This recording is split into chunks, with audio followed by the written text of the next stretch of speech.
14. 소나무. 길가의 소나무. 때가 되면 명당의 기둥이 될 수 있으나 일이 막히면 먼저 불쏘시래로 되어버리네. 궁벽한 벼랑에 기택하여 서리와 눈에 늙지 않으면 상수리 나무와 함께 재가 되는 것이 부끄럽다네. 서문을 통해 이 시를 쓰게 된 과정을 자세히 서술해 놓은 글입니다. 속리산 가는 길가 들판에 있는 몇 그루의 소나무 중 일부를 나무꾼들이 베어간 것을 보고 동행한 지인인 안사위와 나눈 대화를 간략하게 하여 절구 한 수를 읊었다고 합니다. 도끼질에 동량으로 사용 못하고 땔감으로 베어지는 소나무들을 보고 깊은 골짜기에서 서리와 눈 맞고 자라는 소나무는 큰 제목으로 자라서 동량으로 사용할 수 있지만 가까운 들판에 있는 소나무는 땔감이 되어 결국엔 재가 된다는 뜻을 가진 글입니다. 동행한 지인 안사이가 누구인지 확인할 수 없었지만 속리산을 읊은 사이의 시가 부록에 수록되어 있습니다. 이 시는 유배지 제주로 가던 중 해남에서 지은 개도 박노 송화와 함께 음미해 보면 더 큰 감회를 느낄 수 있는 글입니다. 지해남 지해 개도 박노 송화. 이 시는 기묘사화 후 귀향지 제주로 가는 길에 해남의 바닷가 길가에 있는 소나무를 보고 지은 것으로 원주용의 조선시대 한시 일기에도 소개되어 있는 충암을 대표하는 글 중 하나로 꼽히고 있는 걸작입니다. 1. 찌는 듯한 더위에 죽어가는 사람 보호해 주려고 먼 산골짜기 마다하고 긴 몸 휘어진 채 있구나. 날마다 도끼질하며 행상 땔감용으로나 찾게 하니 진시황같이 그대의 공을 아는 이도 드물 것이다. 1절을 국역 충암집의 해석과 약간 다른 시각으로 분석한 글들을 보고 한문 자체만 충암집에 충시해서 기재했습니다. 국역 충암집에는 기구의 향자, 마을 향으로 기재되어 있지만 대부분의 자료에는 단위 정자, 정으로 기재되어 있습니다. 특히 결구, 지공여적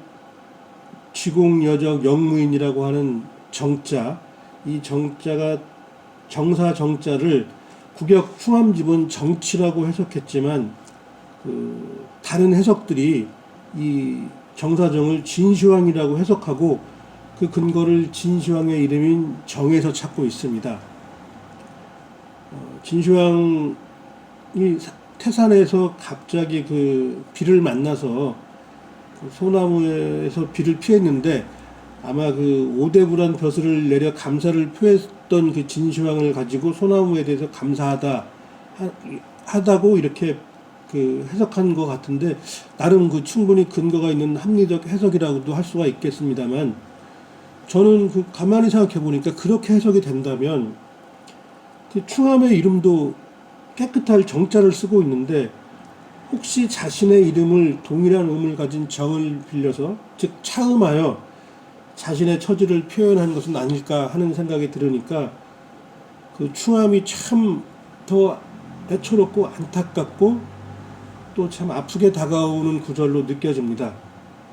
이러한 것들을 어디 발표는 못하고 그저 생각만 하고 있는 처지도 제 스스로가 안타깝고 그렇습니다. 2. 바닷바람 불어가니 슬픈 소리 멀리 퍼지고 산딸 높이 뜨자 파리한 그림자 성기구나. 고든 뿌리 새마래까지 있음에 힘입어 눈설이 모르는 품격 전부 없어지지 않았네.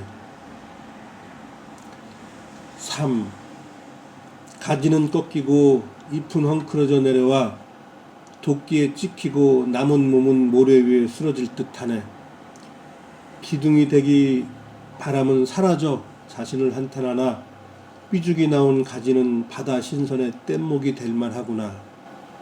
별도의 설명이 없어도 그 안쓰러운 충암의 처지를 충분히 느낄 수 있는 글로 소나무의 자신을 형상화시켜 놓았음이 분명해 보입니다.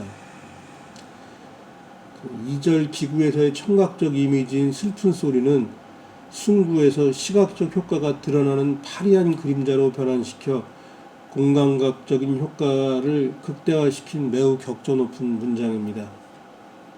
도끼는 아마도 그 현실 정치의 실현을 나타내는 의미를 함축시킨 말로 해석할 수가 있습니다. 이 소나무를 읽으면서 충암 선생보다 한 300년 뒤에 나온 추사 김정희가 그린 세한도의 소나무도 생각나거든요.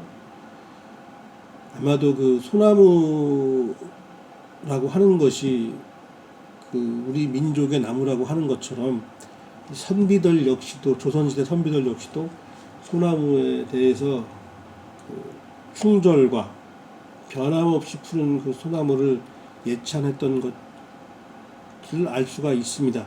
더군다나 이렇게 그 충암이나 추사 김정이나 그 어려운 시기에 소나무를 보고서 이런 글을 남긴 것으로 보아 참 충암과 추사 김정의 높은 학문을 엿볼 수도 있습니다.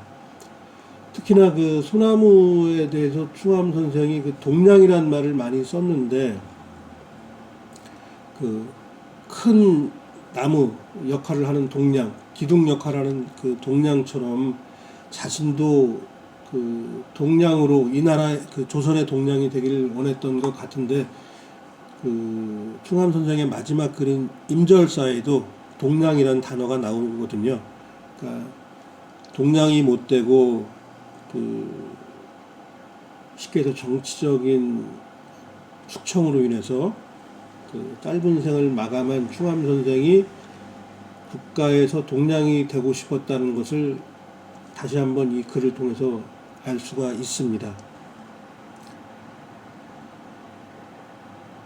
정치적 실현으로 유배길에 나선 초라하고 슬픈 모습을 한탄하며 나라의 동량으로 쓰여지길 원한 자신의 뜻은 사라졌지만 선비로서의 굳은 기계가 남아있음을 드러내고 있어 번역본 자체만으로도 당시의 처지와 마음을 충분히 엿볼 수 있는 글입니다. 현덕왕후의 만장. 등친과 세상은 이리 다르고 엿개의 화려한 기둥은 눈물에도 위엄있네. 현묘를 추앙함은 신민의 한이요 비바람 치는 소롱은 초목도 슬프구나. 한 몸의 능침이라 거듭 빛나니 구천의 송백도 귀할 수 있으리. 빈 산에 흙을 복도듬은 해마다의 일일지니 곰과 호랑이가 아직도 흐릿한 기운을 누르고 있구나.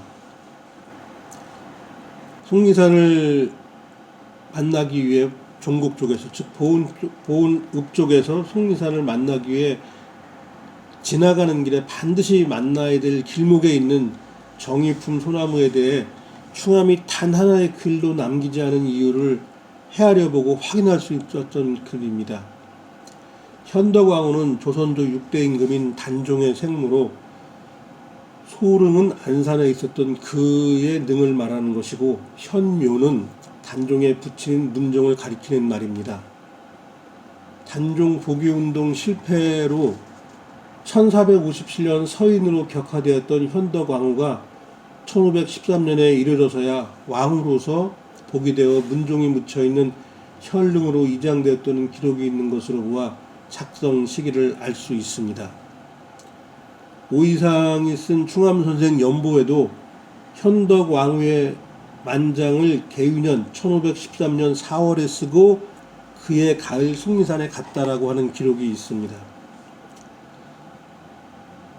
수양대군, 즉 세조가 계유정난을 1453년에 일으켜서 조카인 단종으로부터 왕위를 빼앗았고 1457년엔 단종을 죽음에 이르게 한 슬픈 역사가 당시로서는 오래된 과거가 아닌 현대사의 아픈 상처였던 것이죠. 절개를 외쳤던 많은 지식인들처럼 충암도 정당성이 결여된 폭력에 의거 무력으로 왕위를 찬탈하고 결국엔 조카를 죽음에 이르게 한 세조의 행위에 대해서 상당한 반감을 가졌던 것을 생각할 수가 있습니다.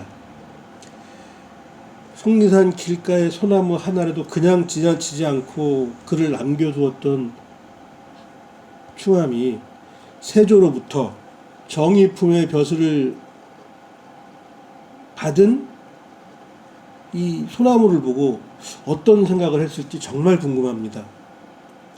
속리산 가는 길에 그 세조로부터 품계를 받은 정의품 소나무를 피할 수는 없었지만 철저하게 외면했던 것만큼은 분명해 보입니다.